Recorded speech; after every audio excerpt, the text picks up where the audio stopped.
बिस्मिल्लाहिर्रहमानिर्रहीम, अस्सलाम वालेकुम व्यूवर्स। तो चलिए आज आप लोगों को हम ऑटोबान रोड, जो फेमस हैदराबाद का ऑटोबान रोड है, तो उनका हम शेयर कराते हैं। तो उम्मीद है आप लोगों को बहुत ही मज़ा आएगा और इन्जॉय कीजिए। और प्लीज़ हमारे चैनल को सब्सक्राइब नहीं किया हुआ तो प्लीज़ हमारे चैनल को सब्सक्राइब करें, ताकि हम आपके लिए बहुत अच्छे व्लॉग्स और वीडियोस बना सकें और आपको एंटरटेन कर सकें।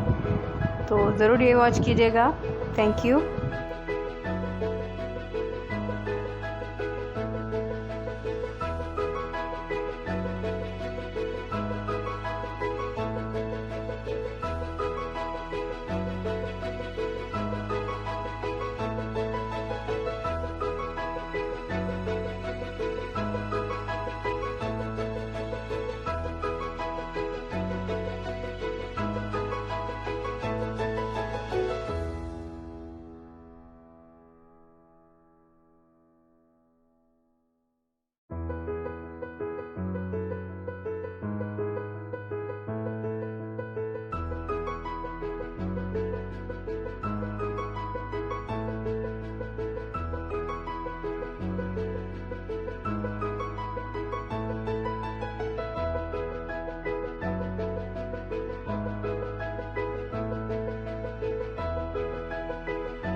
तो व्यूवर्स प्लीज़ हमारे चैनल को सब्सक्राइब कर दें और प्लीज़ बेल को प्रेस करना ना भूलिएगा। और प्लीज़ हमें सपोर्ट करें और हमारे व्लॉग्स को आप देखें, वॉच करें। और अपनी दुआ में याद रखिएगा, अल्लाह पाक हम सबको अपने हिफ्ज़ अमान में रखे, आमीन।